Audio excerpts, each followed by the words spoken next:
গৌৰৱ গগৈ কংগ্ৰেছৰ সভাপতি আৰু এগৰাকী ভাৰতীয় নাগৰিক হৈ জিন্তু গগৈ হত্যাকাৰী পাকিস্তান আৰু সেই পাকিস্তানৰ লগত সম্পৰ্ক ৰাখি ভাৰতীয় যি পৰম্পৰা তাক সম্পূৰ্ণ নস্যাৎ কৰিছে।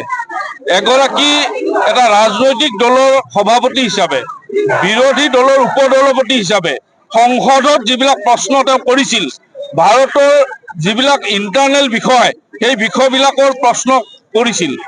গৌৰৱ গগৈয়ে পাকিস্তানৰ 10 দিন ক'ত আছিল তাত তথ্য এতিয়াও কাৰো আগত সদৰি কৰা নাই।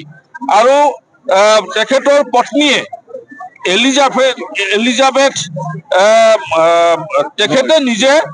এলিজাবেথ গগৈয়ে পাকিস্তানৰ দৰমহা লৈ ভাৰতবৰ্ষত কেইবাবাৰো ভাৰতবৰ্ষৰ পৰা পাকিস্তানলৈ প্ৰায় 9 টাইমছ আপ ডাউন কৰিছিল।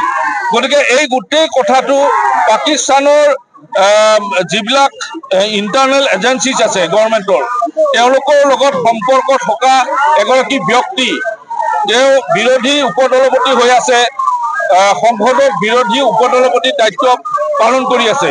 গতিকে তেখেতক শীঘ্ৰে গ্ৰেপ্তাৰ কৰিব লাগে।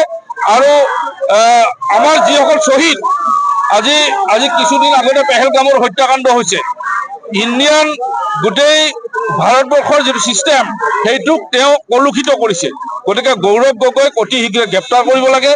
আৰু কংগ্ৰেছ দলটো যে পাকিস্তানৰ প্ৰীতি সেইটো আজি সম্পূৰ্ণ জল পটপট হৈছে। কাৰণ এনেকুৱা কথা অসমৰ সন্মানীয় মুখ্যমন্ত্ৰীয়ে কেইবাবাৰো সদৰি কৰিছে যে গৌৰৱ গগৈৰ পাকিস্তানৰ লগত লিংক আছে।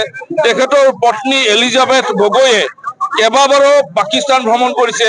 লগত গৌৰৱ গগৈয়ে 10 দিন পাকিস্তানত থাকি কি ট্ৰেইনিং লৈ আহিলে, কি এনেকুৱা, কাৰণ তেওঁ যেতিয়া ভিছা পাইছিলে তেতিয়া তেওঁ অনলি লাহোৰৰ ভিছা লৈ কেনেকে কৰাচীলৈ গ'ল বা কেনেকে ইছলামাবাদলৈ কেনেকে গ'ল, এবাৰ ভিছা লোৱাৰ পিছত তেওঁ লাহোৰৰ ভিছা লৈ কেনেকে 3টা জেগাত যাব পাৰিলে। গতিকে এই যিবোৰ বিষয় এইবোৰ ইণ্ডিয়ান হোম মিনিষ্ট্ৰীয়ে নিশ্চয় পৰীক্ষা নিৰীক্ষা কৰিব। আৰু এই বিষয়টো কাৰণ ভাৰতীয় গণতন্ত্ৰৰ প্ৰতি এটা চূড়ান্ত আঘাত কৰাৰ কাৰণে এইগৰাকী ব্যক্তিয়ে পাকিস্তানৰ এজেণ্ট হিচাপে কাম কৰি আছে। গতিকে গৌৰৱ গগৈৰ যি পাকিস্তানৰ এজেণ্ট সেই কথাটোৰ কাৰণে আজি তেখেতক গ্ৰেপ্তাৰৰ দাবীত আমি এই সমদল কৰিছো। যিকোনো পৰ্যায়ত মুখ্যমন্ত্ৰী মহোদয়ৰ প্ৰতি আমি দাবী জনাইছো বা অনুৰোধ জনাইছো যে এনে ব্যক্তিক কোনো কাৰণত যাতে ৰাজপথত পুনৰ যি ধৰণে তেখেতে ৰাজনৈতিক বাতাবৰণ সৃষ্টি কৰি ঘূৰা পকা কৰি আছে তেওঁক অতি শীঘ্ৰে গ্ৰেপ্তাৰ কৰিব লাগে। আৰু আমি কেন্দ্ৰীয় চৰকাৰকো অনুৰোধ জনাইছো তেখেতসকলে অতি শীঘ্ৰে ইয়াৰ তদন্ত কৰক। আৰু যি পাকিস্তানী লিংক, এই লিংকৰ সন্দৰ্ভত ৰাইজক সকলো কথা অৱগত কৰিছে আজি অসমৰ মুখ্যমন্ত্ৰী মহোদয়।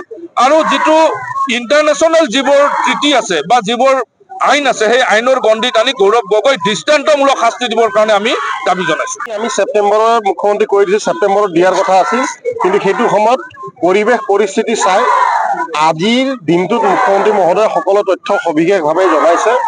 মোৰ আটাইতকৈ দুখ লাগিছে, যদিও আমাৰ বিৰোধী দল সেই দলৰ তৃণমূল পৰ্যায়ৰ কাৰ্যকৰ্তা, কংগ্ৰেছ দলৰ তৃণমূল পৰ্যায়ৰ কাৰ্যকৰ্তাসকলৰ প্ৰতি মোৰ এটা সহানুভূতি আছে যে তেখেতসকলে যিটো দলৰ কাৰণে কাম কৰি আছে সেই দলৰ ৰাজ্যিক সভাপতি পাকিস্তানৰ হৈ কাম কৰি আছে, ৰিপুণ বৰা এটা বেলেগ লাইনত কাম কৰি আছে, দেৱব্ৰত শইকীয়া এটা বেলেগ লাইনত কাম কৰি আছে, ভূপেন বৰা বেলেগ লাইনত কাম কৰি আছে, ৰকিবুল হুছেইন বেলেগ লাইনত কাম কৰি আছে।